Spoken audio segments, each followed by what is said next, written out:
Greetings, friends. We are having our first theology talk conversation. I'm sitting here with our student ministries pastor, Johnny Norbeck. And we have an interesting conversation today. It's a somewhat unusual question. The question is, should churches promote early marriage for young people? This is kind of maybe an unusual question. But what we're seeing within evangelicalism is a common trend among churches, pastors, seminaries to say to young people, you really need to get married. I think they say this particularly to men. You need to get married. You need to hurry up and do that. It's such a common theme. We see last week there was a USA Today article talking about SBC churches and saying particularly SBC churches needed to promote early marriage among young people. Johnny, maybe talk to us a little bit. Why do you think people are saying this? Why are people trying to encourage young men? Where does this maybe come from?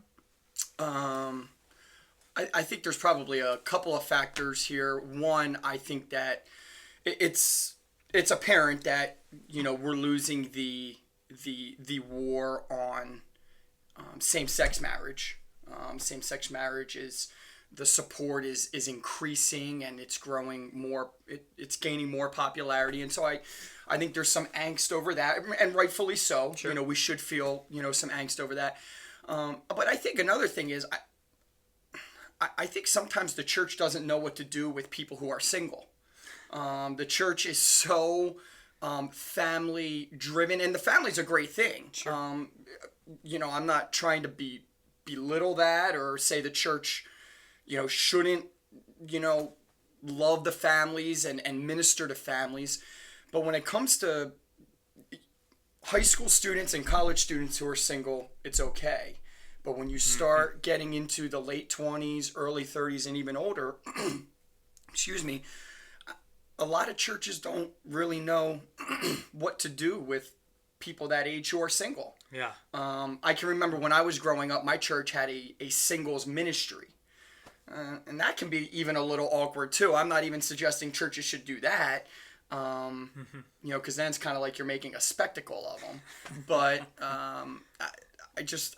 I think part of it is churches don't know what to do with people who are single. That's good. I hadn't even thought of that. I think that's a really significant idea there, or significant point there, that we can almost, and I don't think it's intentional, but we can almost feel like people who are single past a certain age are not being responsible or not being mature. Right. And that's just a totally unfair characterization. I heard someone say one time that being single is the ultimate sign of self-centeredness. Ugh. And it's someone that is very prominent in Christianity and well respected. I don't care for him, but I heard him say that, and I thought, because Paul talks about singleness being a gift in 1 Corinthians chapter 7. Yeah. That singleness is a gift, just like being married is a gift. In fact, Paul says if you're single and you have that gift, it's better for you to remain single, even like I'm single. Mm-hmm. And I think there are a lot of advantages to being single. There are some disadvantages, but I think there are a lot of advantages to being single. I have some youth workers who are single, and they legitimately can do more than I can because Sure. I have a wife and I have 4 kids that I need to think about and I need to be Sure. responsible for Sure. as well. And so I think that there are a lot of advantages and a lot of gifts to being single. Good. And I think the church should think about how to better use those gifts and the resources of time that single people can offer. Yeah, absolutely. The body. One of the other things that occurs to me maybe is, in secular culture there is a bit of at least there's the suggestion, and maybe the sociological research supports this, but there's a suggestion that marriage is on the decline. And so I think maybe some of the push is an overreaction within evangelicalism to counter that. And I think maybe some of it too is, and you would know this better maybe than I would. Maybe Chris Dilley, our college pastor, would know this better than I would. But there is some self-centeredness in younger generations that we're trying to help address. And so part of that may be through this campaign of, you need to get married, you need to think beyond yourself. So maybe that's some of the reaction too. Again, I think that probably paints with a really broad brush and says if you're single, you're being selfish. And that's just absolutely not a fair characterization. In terms of the idea, young people, you need to get married early. What are some of the concerns you have about that? I think one of the concerns is pushing people who aren't ready to get married to get married. The USA Today article that you referred to earlier, John Aiken talks about wanting people to be marriable earlier, and I think that's a valid point. People are taking. It seems as though people are taking a longer time to grow up, and so that's one concern. Another concern is making people who are single feel like there's something wrong with them. I have a very, very good friend of mine who's single. He's 28. He's single, and I tell him all the time, there's nothing wrong with you. He wants to get married, and he likes girls and wants to get married, but, and so I feel like and he tells me that's an encouragement to him, to tell him, look, there's nothing wrong with you. The Lord's just working in your life in a particular way at this point. So those are two of the concerns that come to my mind right away. I think probably we should look at it more as a case-by-case kind of situation, Yeah. right? I mean, there are young people who they're ready to get married. I don't know, Yep. how old were you when you got married? I was 25. I was 25. I was 21, so that's pretty young in our culture. And I think that's a good point. We're not saying it's wrong to get married. I don't think that at all. Right. If you've started your career, and you're 21 and you've started your career and this is what you're going to do and you've been dating someone and there's no reason to wait. I don't think it's wrong to get married earlier. Right. And in fact, for some people who they've got all the pieces together and they've been seeing this person for a long time, it's probably not a good idea for you not to get married. It's probably not a good idea for you to live in close proximity and wait for long periods of time. That probably is asking for trouble.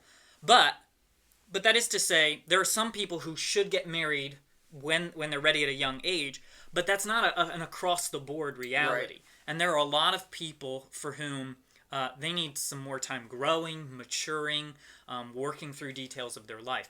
What would you say this is a common theme in Christianity, right? If you can't control yourself sexually, you just need to get married. I have a hard time with that because I don't think that to me that almost makes it sound like marriage is like your salvation from sexual immorality. And when Paul talks about that in 1 Corinthians 7, I don't think that's what he's saying. If I have 3 daughters, and if they were old, if a young man came to me and said, I want to marry your daughter, but he was constantly involved in pornography and and he was practicing sexual immorality in different ways, I'd be like, yeah, later, dude. Yeah.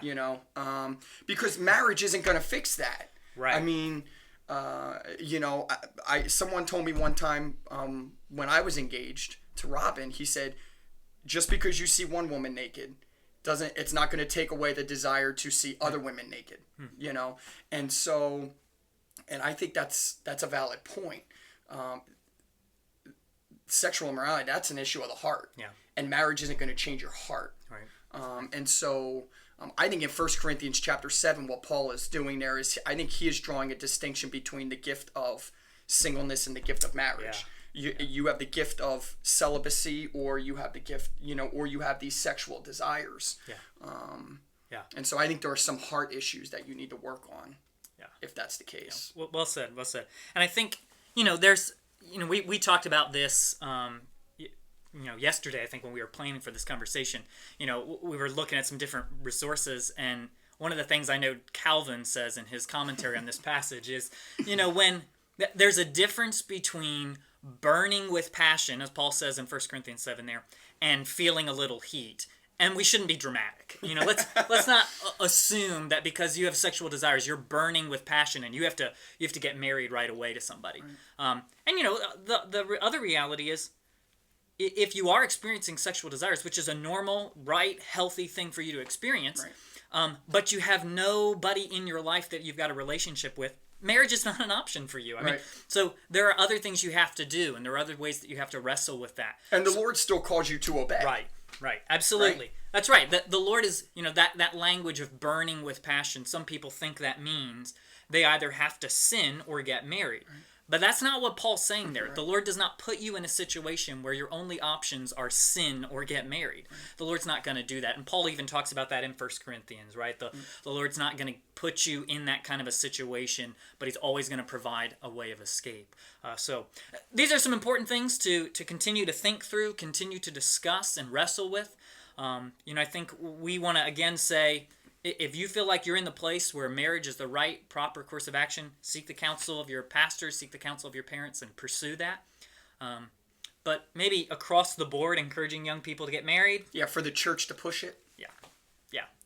We don't think that's a good idea. Everything should be done case-by-case situations. You need to know you. You need to allow other people to know you who have wisdom there.